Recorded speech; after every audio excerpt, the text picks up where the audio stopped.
Good evening, everybody.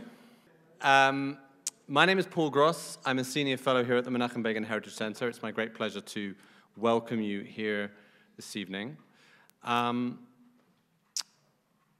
We do a number of events for English speakers, both here at the center itself and also virtually as webinars on Zoom. If you're not on our mailing list, you can do so by dropping me an email, paulg@begincenter.org.il, or you can just find our stuff on our Facebook page and our website. Most of the things that we deal with are to do with current affairs in Israel or wider issues in the Middle East or the wider Jewish world. The acoustics here your voice will carry, so any whispering is going to be picked up. Actually, last week we did another book launch. Some of you may have been here for a novel, and I remarked at the beginning that it was a different kind of event because it was, in many ways, it was a sort of entertaining, even humorous novel that we were discussing, and it was something of a break from, in many ways, the reality that we're all here in Israel living, and I think for those Jews outside of Israel who are watching this on a recording, in a different way you're also living. But today, of course, this event, we are very much getting back into the thick of it, so to speak, and we're really indebted to the gentleman we're going to be hearing from, Alon Penzel, today for producing this remarkable book. Alon is, you'll hear more about him from others and from himself. But the one thing I will say is that he's 23 years old. I don't know what you were all doing when you were 23 years old. I know what I was doing, and it wasn't writing a book of this significance and of this moment. So it's a real privilege for us to be hosting him and hearing about his book. It's also our privilege to be partnering again with CAMERA, an amazing organization that does such important work in monitoring and educating about, informing us about the way that Israel is covered by the media but around the world, including in the Arabic world. And you can find out more about CAMERA from the information that's outside, and afterwards there'll be one of their staff will be collecting donations for CAMERA. It's an extremely worthwhile organization, as I'm sure you will agree. Okay, I am going to vacate the stage and hand you over to my partner for the evening, Aviva Rosenschein, the Director for Community Engagement at the Israel office of CAMERA. Aviva.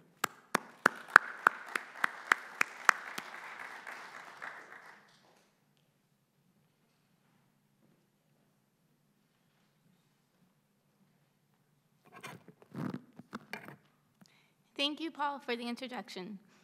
We are grateful to the Begin Center for this wonderful collaboration with CAMERA and the launch of Alon Penzel's vitally important book, Testimonies Without Boundaries. Before we begin, I'd like to recognize my colleagues, Elise Fisher and Tom Yochai, for making this event's program possible. Since its founding in 1982, CAMERA's mission to ensure that the mainstream media is providing an accurate portrayal of Israel and the Arab-Israeli conflict has not faltered. And to the contrary, CAMERA's scope has widened to monitor and correct coverage of Israel within print and online media and social media within our various departments covering North America, the UK, Spain, Western affiliated Arabic media, and Israel. And since the beginning of this year, CAMERA acquired 395 corrections throughout mainstream media outlets, reaching an average of just about 2 corrections per day. Since October 7th, CAMERA's Arabic department received 119 corrections from BBC Arabic alone. Through CAMERA's Education Institute and Campus Department, CAMERA's researchers, with the help of student CAMERA fellows and leaders of student-recognized Israel clubs, monitor the classroom syllabi, as well as content put out by university newspapers and guest speakers invited by student organizations to address their peers. CAMERA supports students at over 80 universities spanning across the US, Canada, the UK, and of course Israel. And in recent years, CAMERA has further expanded its reach to the elementary and high school level, as inaccurate and anti-Israel material is dispersed more prevalently in the classrooms of our children. Given the decades of experience my colleagues and I have with confronting a wide range of errors, from unintentional mistakes to outright blood libels against Israel, we found that the flood of falsehoods, and in some cases extreme anti-Israel and anti-Jewish hostility that we were met with after October 7th was unprecedented. Educating university students, answering difficult questions, countering egregious lies spread about Israel, routinely proliferated by professors, but often coming from the mouths of 18-year-old Westerners, is my expertise. However, even I was shocked by the immediate support of college students of Hamas and the denial of its atrocities while the massacre was still occurring. But without skipping a beat, CAMERA staff were available to support, guide, and help confront the many outright lies, attacks, and harassment that lay ahead for the Zionist students. And here we have with us today another college student, Alon Penzel.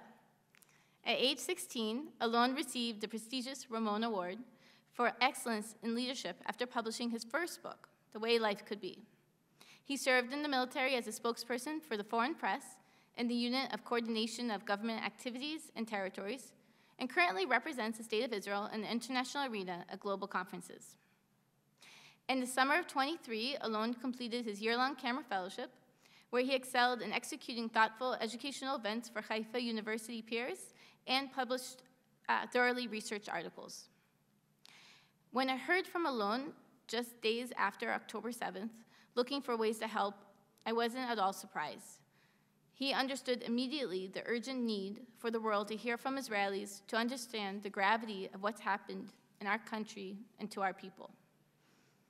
Before most of us could even comprehend it ourselves, while we were afraid to leave our homes and fear of being met by a rocket or even a terrorist, Alon was already traveling to the devastated kibbutzim, collecting testimonies from the victims, well before many of us had the strength to look them in the eye and take on their pain. After experiencing the darkest day in Jewish history since the Shoah, we are here to fully understand and accept the need for all of us to do our part in keeping alive the voices who are no longer here with us. Hearing from Alon and sharing his book, Testimonies Without Boundaries, is one way we can honor the victims of the October 7th massacre and work to ensure that such a tragedy does not happen again. I'm thankful that we have one of the most influential persons in Israel and the Jewish world here with us today to help us lead us in this endeavor. Avi Mayer has held positions in some of the world's leading Jewish organizations, including being the most recent editor-in-chief of the Jerusalem Post, managing director of global communications at the American Jewish Committee, and the international spokesperson for the Jewish Agency for Israel. I was first acquainted with Avi when I came across an article he wrote for Cameras on Campus magazine while he was a young, ardent high school activist. And later, I met Avi when he was a trailblazing social media expert at the Jewish Agency, and with 250,000 followers on X, I think they were onto something. Before we begin, we're going to show a short clip, and then I'll welcome Avi to begin our conversation with the author of Testimonies Without Boundaries, Alon Penzel. Thank you.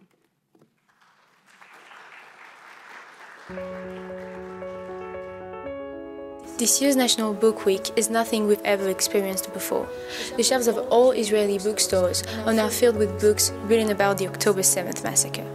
Today, we decided to meet with Alon Penzel, the author of the book Testimonies Without Boundaries, which tells the stories of those who survived the darkest day in the history of the State of Israel.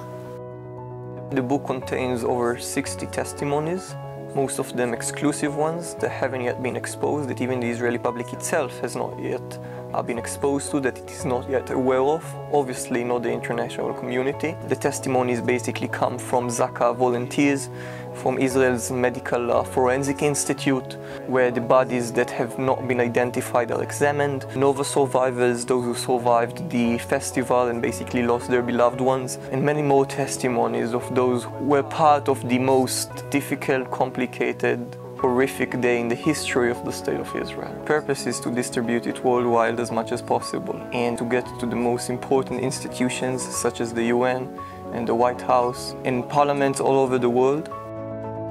The process was very complicated, to say the least, not only for me, obviously, also for the ones who gave the testimonies. It was very close to the events. During the book, I also described the interaction I have during the interviews with the people giving me the testimonies, how I feel about asking these unsensitive questions, and also the reactions of those people. I've seen beheaded people and I've seen dead bodies. I think that this event basically wakes us all up. It tells us exactly how cruel people can be.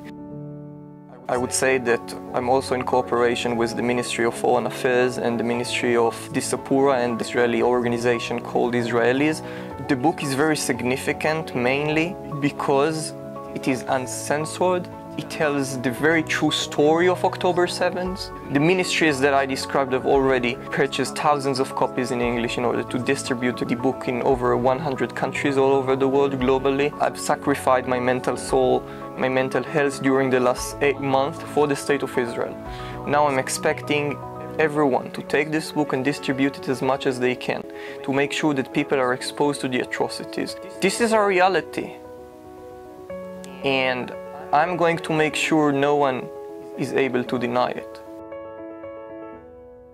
Good evening, everyone. Thank you, Paul. Thank you, Aviva, for those remarkable introductions. Thank you to the Begin Center and to Camera for hosting this important event.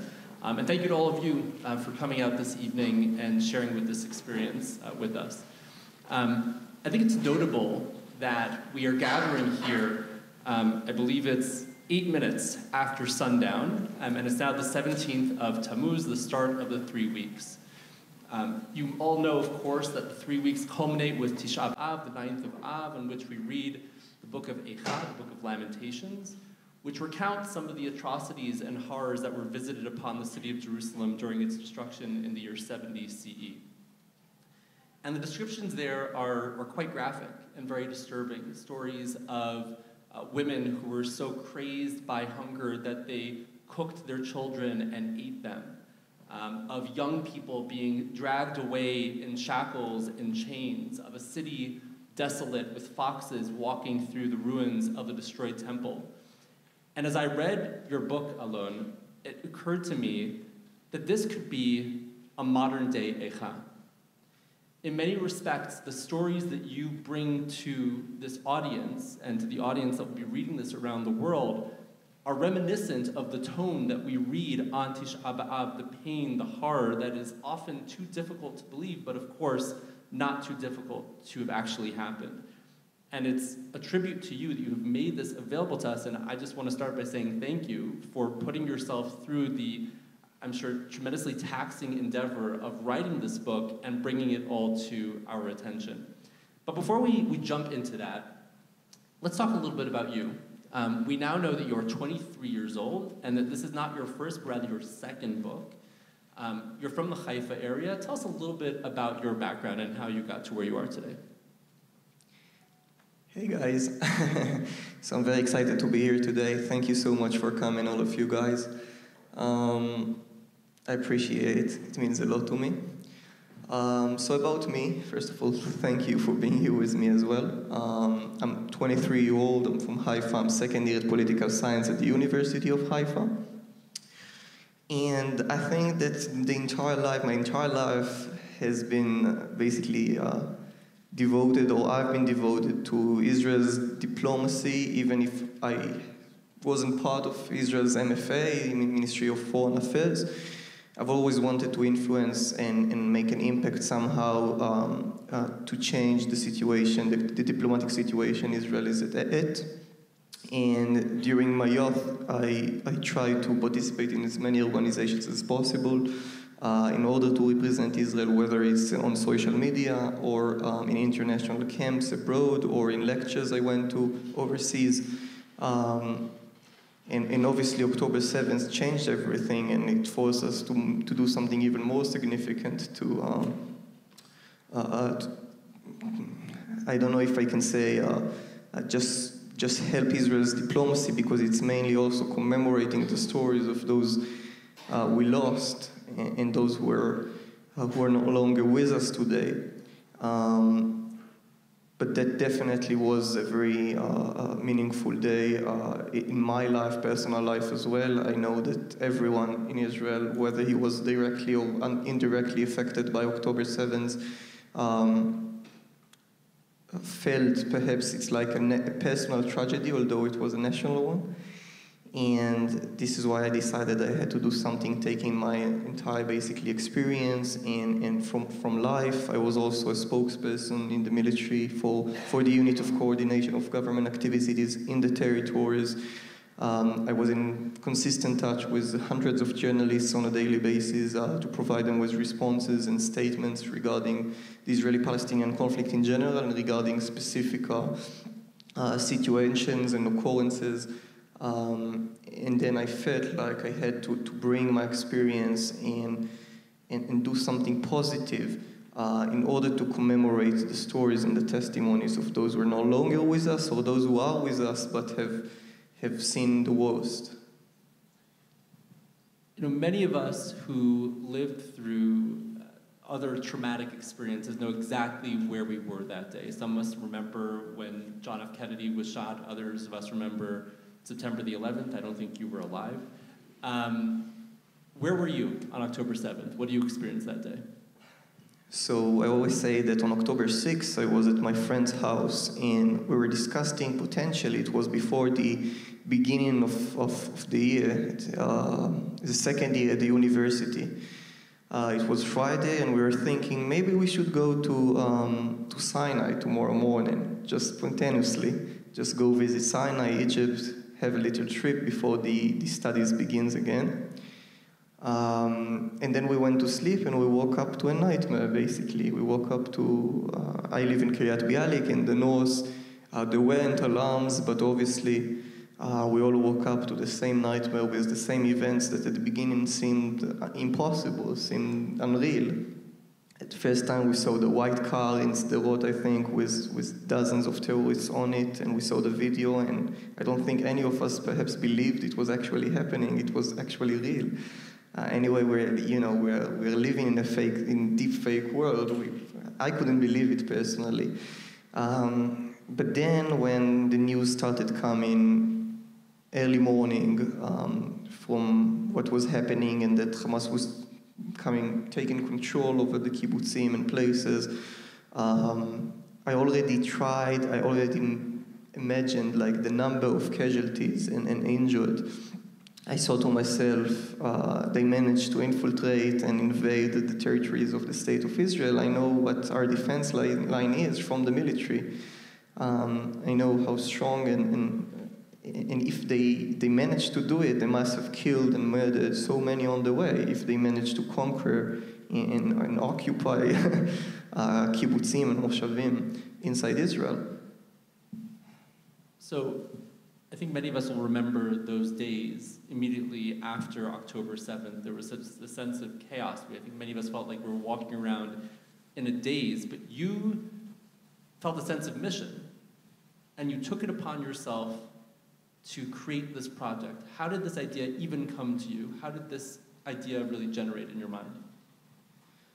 That's a great question. I'm not sure I know the answer.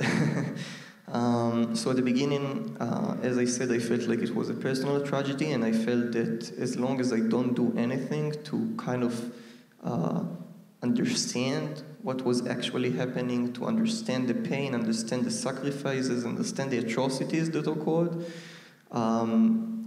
I won't be able to go through it. I needed to understand exactly what was happening, and I wanted those testimonies and stories to be commemorated, because I already expected that worldwide denial that we're experiencing right now. I saw it coming, and I thought, how would I be able to contribute the mission to fight denial, just like so many people in Israel and worldwide are fighting to keep commemorating the Holocaust and the stories. I felt it was my duty to try to commemorate the stories and the atrocities of October 7th. And I basically reached what I believe I'm good at, which is writing. I came up with an idea to write a book which covers all aspects of October 7th, if it's the kibbutzim or the party or the deadly roads. And I started, basically, when I came up with the idea, I woke up the day after and I basically tried to start connecting and contacting people who, if it's rescue forces, if it's survivors. This was on October 8th? No, I mean, one day after I came up with the idea, it was in the very early weeks after the attack. At the beginning, I tried to make some Hasbara videos, online on social media to publish it through the university, but it wasn't enough. I felt it wasn't enough because it's not only about Hasbara and diplomacy, it's also about commemoration. And then I came up with the idea, and I woke up the day after, and I knew, look, now we see the book as is, and I can say that I kind of imagined how it would look like. I had a vision of what testimonies I wanted to be in. I had a vision of which people I want to include in it. And I started contacting ZAKA organizations, spokesperson, and Israel's Medical Forensic Institute, and Nova survivors. And that's because I wanted to bring all aspects of October 7th, not just like one place or location. And I basically started to meet with them either physically or via Zoom or Google Meet. I have to say that it was very difficult not only to have their consent to speak about what they've seen, but also to get their time, because it was right after October 7th. They were very busy. They were still counting the bodies. They were still examining the bodies. I reached out to the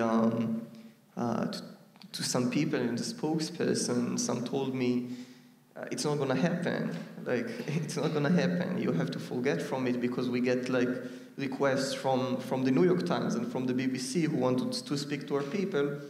We won't let a 23-year-old a guy who says he wants to have a book about October 7th have all people's time. And if I got those rejections sometime, I reached out to the specific people and volunteers and rescue forces. Obviously, sometimes there was organizational and institutional collaboration, but if not, I reached out to the individuals themselves and explained the importance. I explained that this book would be translated to as many languages as possible and would be distributed worldwide. And I still have that intention.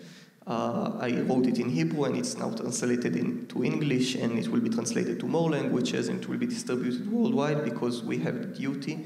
I have the obligation to make sure as many people as possible around the world who somehow care about humanity, not about Israel, not about October 7th, not even about terrorism, about humanity. Rational individuals around the world have to get their hands on this book. And this is why we're sitting here today. This is why I'll be sitting, hopefully, in many other places to talk to diplomats and many senior officials to explain to them exactly what I've seen, which probably will be elaborated further during the conversation. Because this is my duty, this is our duty. Yeah, basically. So before I ask this question, I will preface it with a note that many of the testimonies are quite graphic and quite disturbing. And so bearing that in mind, are there any stories, accounts, testimonies that stood out to you as being particularly noteworthy for whatever reason, any that really stick with you to this day? So I will mention that the book is, those of you who've purchased it and those of you who've perhaps read it already or will read it, will know that testimonies are completely uncensored. I tried not to soften the atrocities. I tried to present them as they were on the field. Because I basically felt I didn't have the privilege to try and soften what happened. This is what happened to those people, and I have to describe it as is on field. And the book actually covers, as you saw, more than 60 testimonies. And as I said, they cover all aspects of October 7th, if it's sexual assault and if it's children or elderly. And the warning was important because I will tell one of the most difficult for me testimonies to hear about. Actually, I'm starting with it in the book. I'll also tell you why it's very, very sensitive to me and very emotional, because I'm a cousin to two nieces and two nephews, and listening and hearing about children who got basically slaughtered is more than hard. And I sat with one of ZAKA volunteers, who is also the spokesperson for the international media of ZAKA. And he told me about one of the kibbutzim he entered several days after October 7th. And he is telling about a specific house of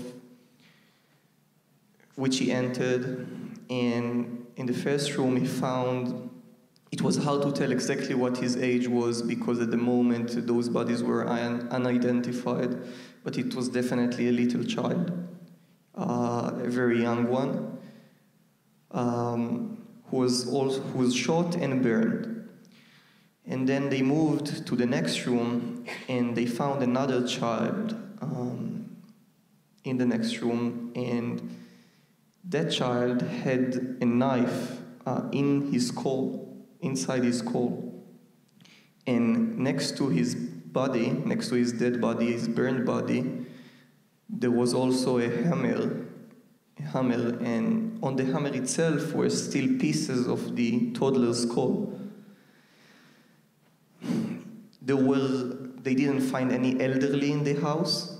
They don't know why. They found only the two boys, which they estimate were approximately between 3 to 7, 8. Again, it was very hard to distinguish because of the condition of the bodies.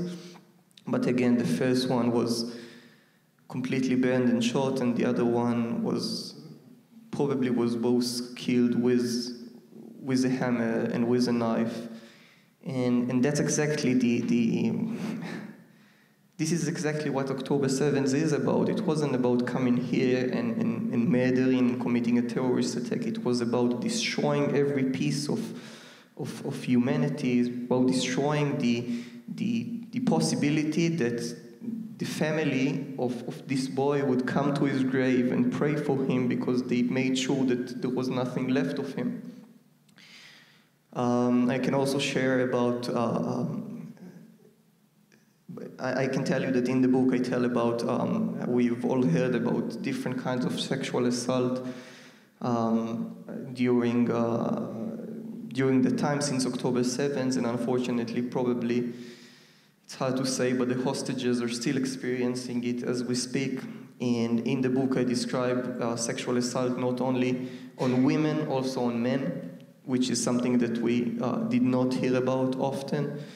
For instance, there was a ZAKA volunteer who tells me about him coming to one of the houses again in the kibbutzim, finding, basically it was a four members family, and 3 of them were in one room, all of them tied up and shot. But the father wasn't there. The father was in another room. He was in the safe room, and he was found tied up, naked, and there were also metal objects inserted into his groin. So if we think sexual assault was only on women, no, it was definitely on women, unfortunately, but also on men. On the elderly, and many other testimonies that you will read in the book that basically describe what happened here on October 7th, with very specified, elaborated, specific, uncensored details, in order to provide the readers with very clear information of how ruthless the terrorists were. Even calling them terrorists is hard for me, and I definitely can't call them animals, because animals are way better and they're worse than monsters. And this is only 2 of dozens of testimonies which are not easier to listen or read. And And I always say that this is probably one of the most difficult books in the history, but that also makes it one of the most important ones. That's the significance of the book, to share with the international community against what happened, unapologetically. We're not apologizing for what happened. We're not denying it, we're commemorating it. We will rave, we will win, we are strong, but we do have to remember what happened. One of the things that really struck me in the first few weeks of the war, as I was running the news team at the Jerusalem Post, was the emotional and psychological toll that reporting on those atrocities was taking on my team. We had to make therapists available. There was a mental health hotline that was opened by the Journalists Union of Israel, because so many people who were exposed to these stories found themselves really struggling at that time. You voluntarily put yourself in that position to hear these stories and, in many cases, internalize them so that you could then convey them to your audience. How did you ensure your own mental and emotional and psychological well-being? I didn't. To be honest, I didn't. I don't think I am ensuring it right now. I am going to a psychologist. I have been going since the beginning of the war. But I don't think it's enough. I think that the long-term consequences are yet to be seen. I'm now very focused on the book and to get it published and distributed as much as possible, to talk with you guys and to talk to as many people as possible worldwide. And that's why I don't think I'm processing everything that I've seen. And you know, one of the most visual photos I have in mind is of approximately 12-year-old girl who was, it's a visual because I saw it, of a 12-year-old girl who was completely beheaded. Her head was off. And I still have it in mind. The condition of the body, her look, her face, looking at me, staring at me, I'm staring at her. And again, I'm saying the long-term consequences are yet to be seen. And yet, what we're doing here is a way greater cause than myself or anyone else. Hopefully, I will overcome. I know that the people I've talked to have seen wars, and people who've gone through the atrocities will have a harder time to deal with what they've seen. So I'm not trying to show any mercy on myself. I don't think I'm a victim. I think I'm entitled and I have the right to distribute those testimonies. I feel privileged to do so. To be given the opportunity to take this important mission on myself. What can I say about the consequences so far? I am saying, I was interviewed to one story just a few days ago, and I said that once during my collection of the testimonies, and during the time I wrote the book, and during the time I saw the dead bodies, I found it very difficult to meet with I said about my nephews and nieces, I found it very difficult to meet with them because I saw I saw the atrocities, I saw what was happening to other little kids, and I was unwillingly imagining it on my own family members. I was trying not to, but I did imagine it. So sometimes I try to avoid a meeting with some of them. Sometimes I tried to forget. But then I realized that this is part of me right now. This is part of us as a country, even those who haven't seen it with their own eyes or haven't heard about it or weren't there in real time. We've all been through it. We're all traumatized, I think. And as I said, we will overcome it. There is no doubt. But there are also consequences, and we have to deal with them. That's not something easy that we can just say, this is behind us, we're through it.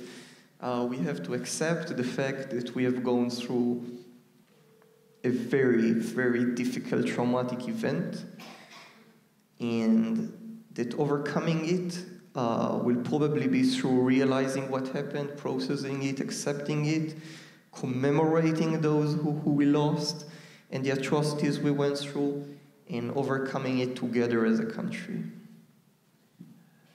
Alon, surely you know that over the past few months, there have been concerted efforts to deny the atrocities of October 7th.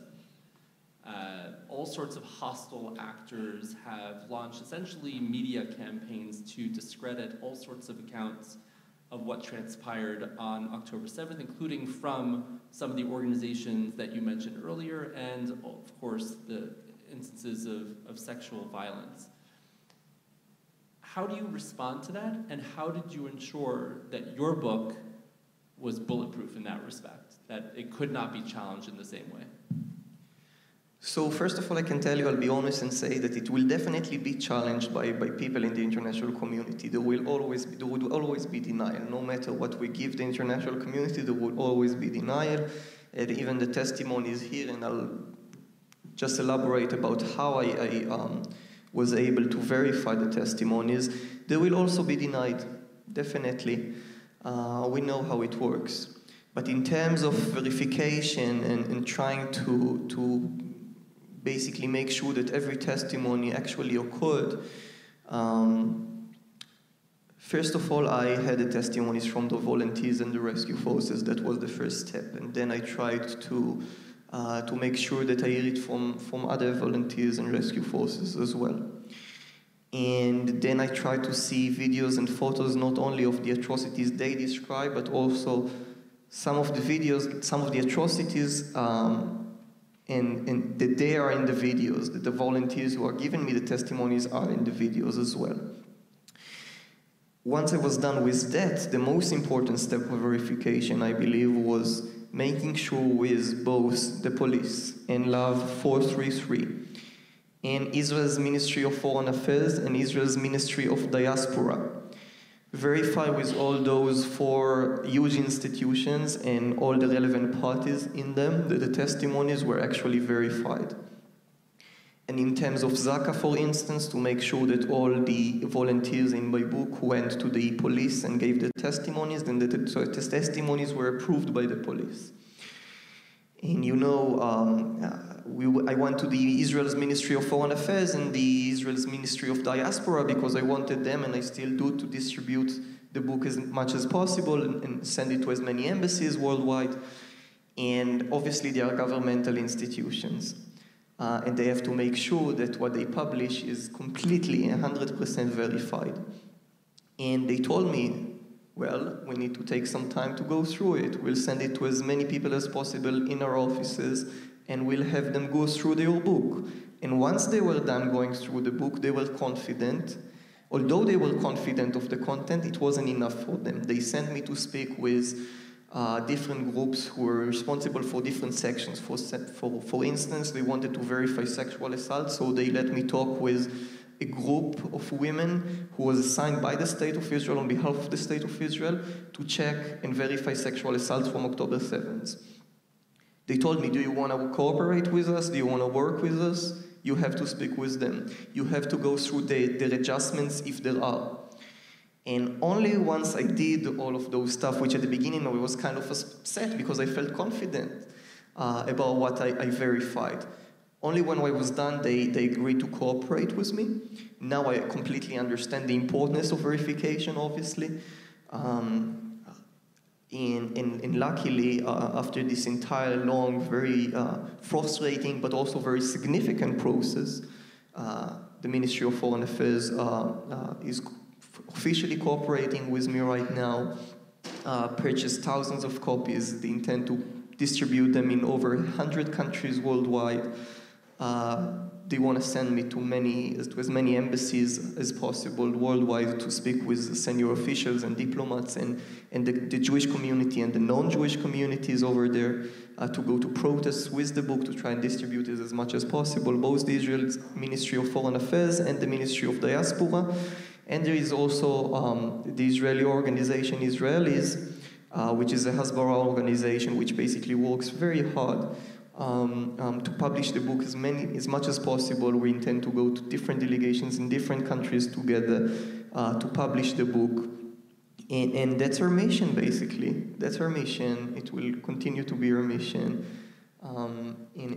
Again, I've mentioned many different organizations and groups. I do want to thank everyone that is basically helping me with this book, and also Camera, obviously, for having us here, most importantly.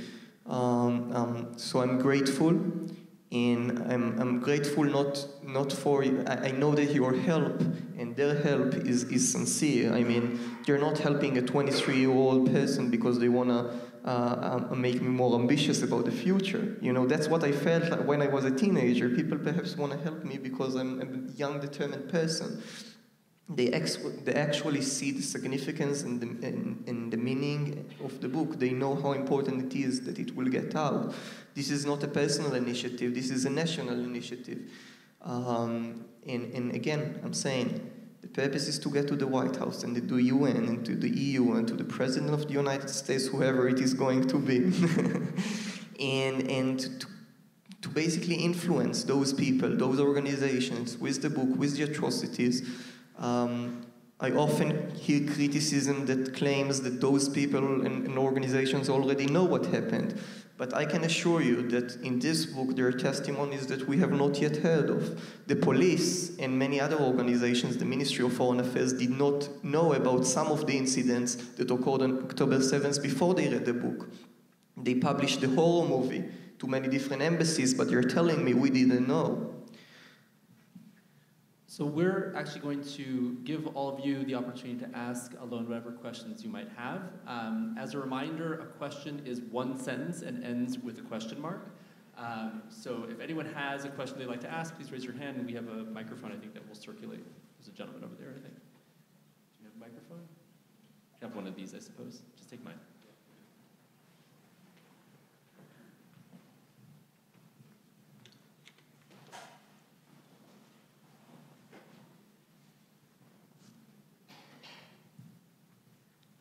How do you explain the fact that this book was written by a 23-year-old poli-sci, second-year poli-sci student, and not by the Hasbara government institutions? And if there's something wrong with our Hasbara, with the organization of our Hasbara, what needs to be done as far as you can see?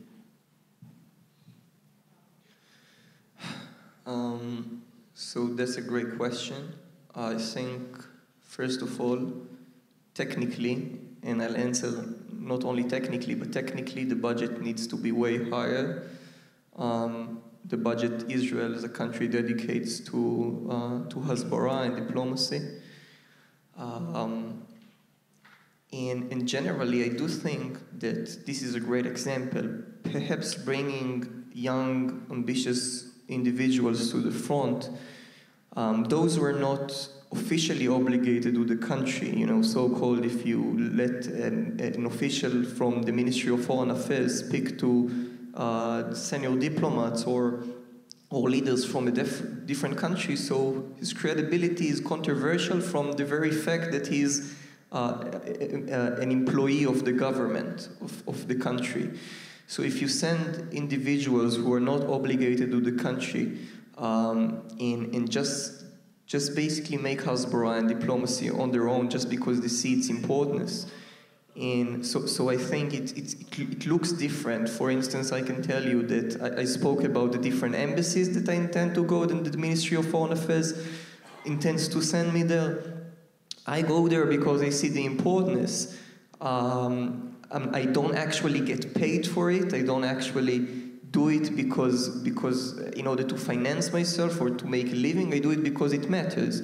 In mentioning it matters as well because people understand while listening to me that I do it because I care about it.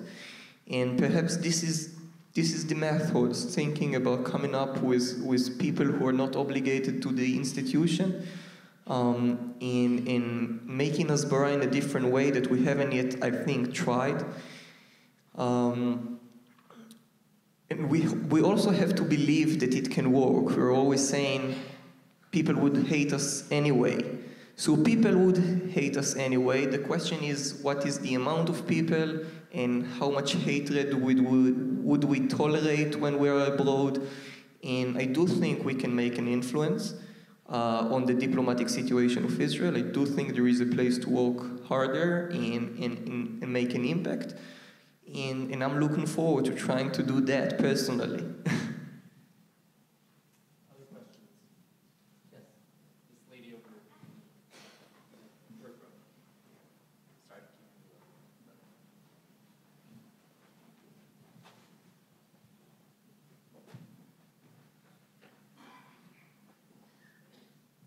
Hello, Alon. So I'm from Taiwan. I also wrote a book about the 7th October in Chinese. And it's very hard to explain to people, but my question to you is like, Israel is a young country with young children. What's the age, minimum age requirement you think for the children who want to know exactly what happened? Like, do you suggest that 18 years old is the minimum to read your book? And I really want your book to be translated into Chinese. Thank you. So the book is hard to read, and it does include many difficult descriptions. I think there is a warning on the back of the book.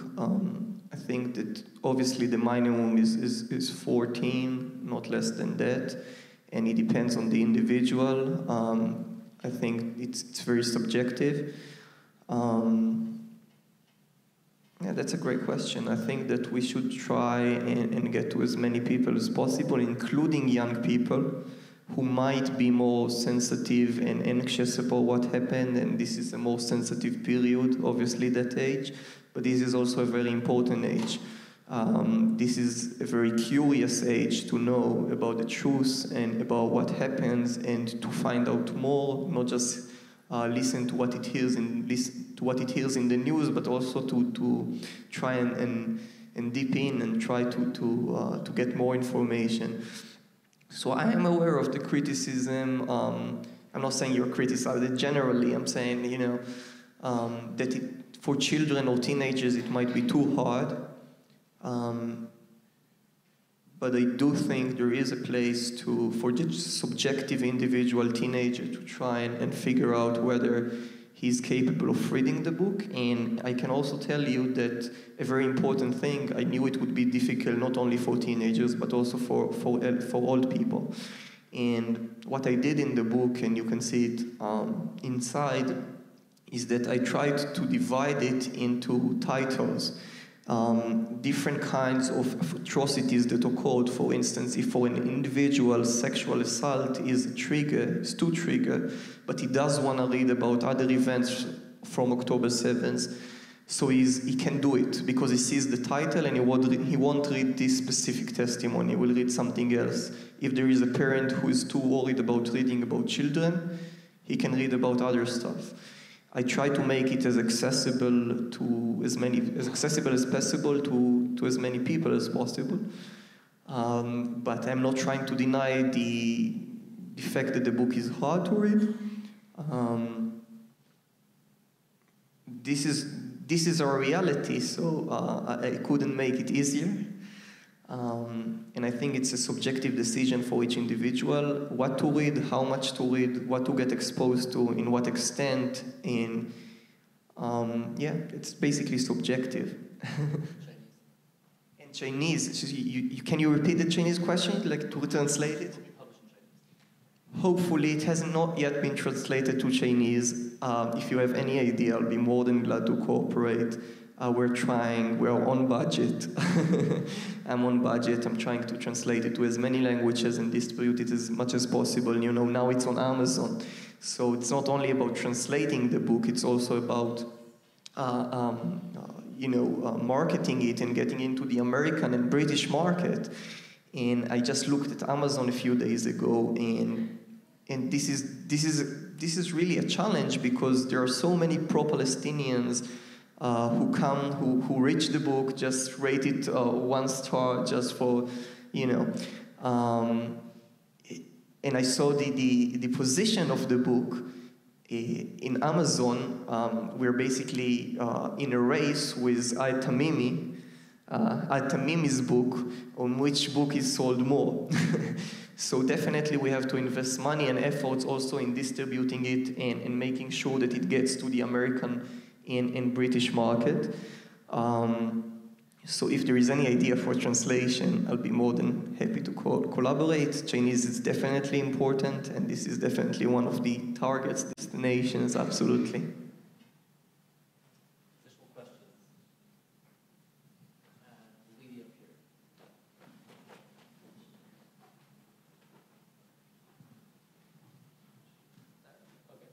Chris is waiting, and then you, sir.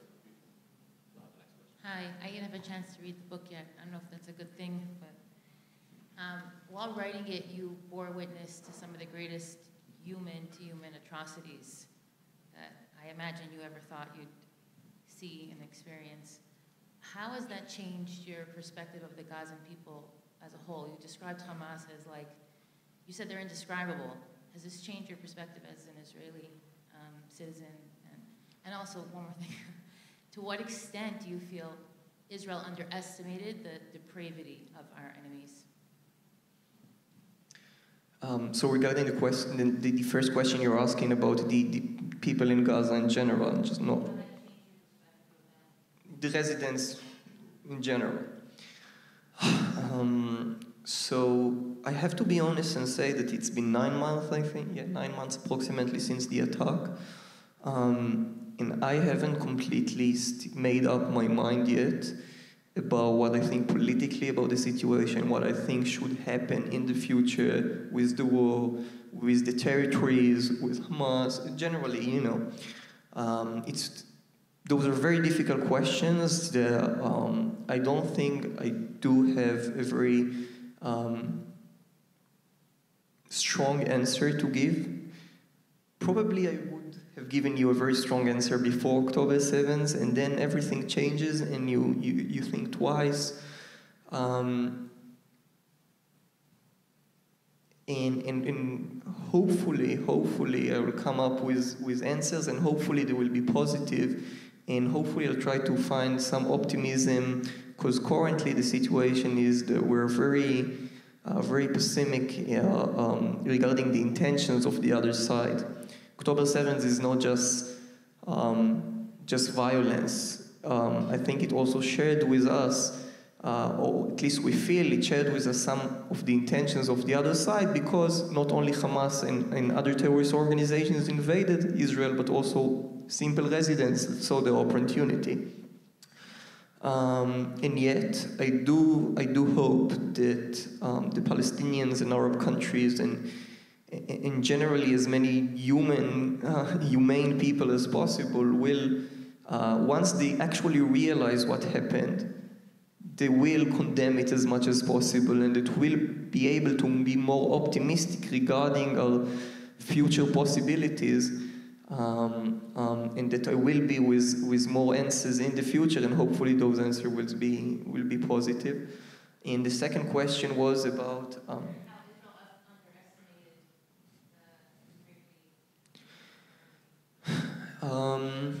so I think that this is kind of a consensus that there was a failure, and that 50 years after Yom Kippur we failed again.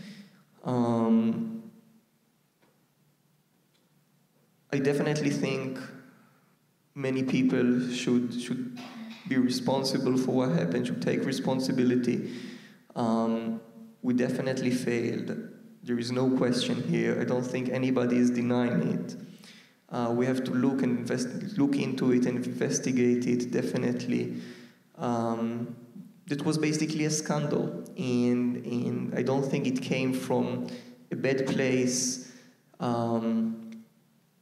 But we underestimated, I don't know if we underestimated our enemy's capabilities, as we weren't prepared ourselves, as we should have been.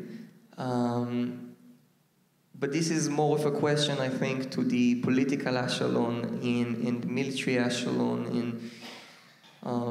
That's a great question, but probably the answer shouldn't come directly from me, as again my purpose is to commemorate what happened and make sure people know about it, rather than fighting who's to blame. And yet obviously I'm saying, as we all know, it was a failure. There is no need to deny it. It was a failure. And again, yeah, that's my answer. This gentleman, I think, over here.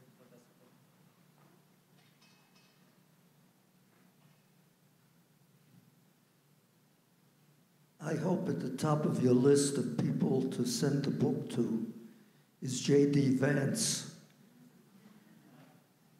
You know who he is. Yeah.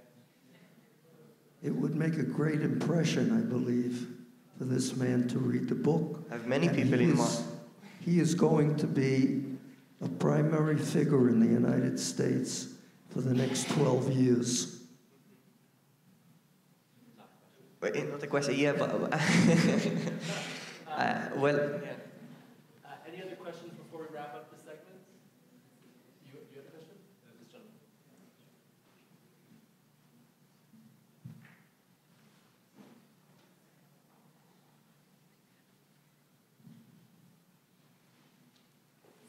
First, Alon, thank you very much. Quick question. Ebook formats, PDF, Kindle, and what are the next 5 languages you want to translate this into? European, Middle Eastern, Arabic, Farsi, or Asian? So you can find the book in many other versions, either ebook or paperback or hardcover, and this week also as an audiobook on Amazon. In all Amazon's international websites, including Turkey and United Arab Emirates. And regarding the languages, probably Spanish, because there are many people around the world who basically know Spanish, and French. Chinese is definitely important as well. German, Italian. We're still thinking, still being translated to specific languages. We're still in kind of negotiations with some companies. We're still trying to get budgets and the right people to come and help us. Sometimes there are some individuals who are will to basically translate the book on their own will because they see the importance. But usually there is a need of money for that. And to be honest, I do think that there are so many important languages that it should be translated to at least 10 in order to be distributed globally enough. Because it's very hard to reach Mexico with an English book. It's very hard to reach France with a Spanish book.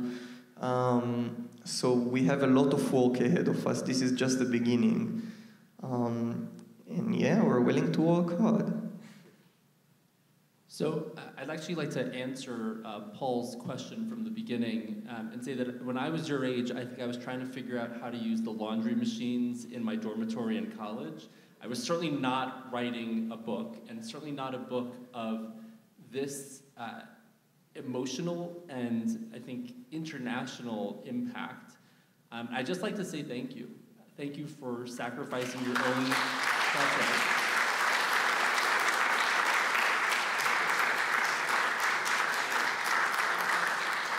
Thank you, Alon, for sacrificing your own emotional well-being to create this text, which I think is truly historic.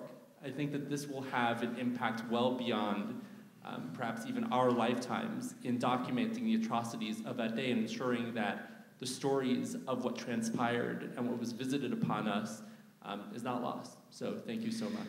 Thank you, guys. And I will say one last thing. I do want to thank, first of all, there is a hero here, Nathan Koenig, who's a volunteer of ZAKA, who is in the book, who's sitting here with us today. I totally appreciate your arrival. I completely appreciate everything that you've given us and the testimonies. It means a lot. It wouldn't have happened without you. I would like to thank you all for coming. I would like to ask you, thank you. to try and distribute, those are my handles. You're more than welcome to talk to me, to reach me. And I am asking you deeply and sincerely, try and distribute and send the Amazon link to as many people as you know as possible, in Israel and abroad. It's super important. We're fighting for our country here. and we need you for that. I need you for that. And thank you for coming.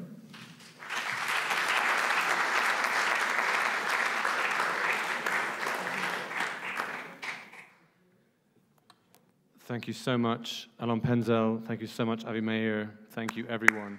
I think the Jewish people, above all, because of our history, including in the last 80-odd years, know the importance of first-hand testimony and the importance of the facts there in black and white, reported by serious young people like Alon, to refute the inevitable denialism and lies and propaganda. And really, I think all of us here, as Alon says, I think have not just a privilege, but a duty to spread the word about this book, to spread the word about the reality of what happened. And Alon has helped us do that, and we are really in his debt for that. So thank you again, Alon Penzel. Thank you to the wonderful moderating of Avi Mayer, as always. Thank you to Camera for helping us put this together. Thank you all for coming, and have a great evening. Oh, and I should tell you, Camera are, you can get donation cards from Camera at the top of the stairs. And outside, of course, you can get your books purchased and signed by Alon.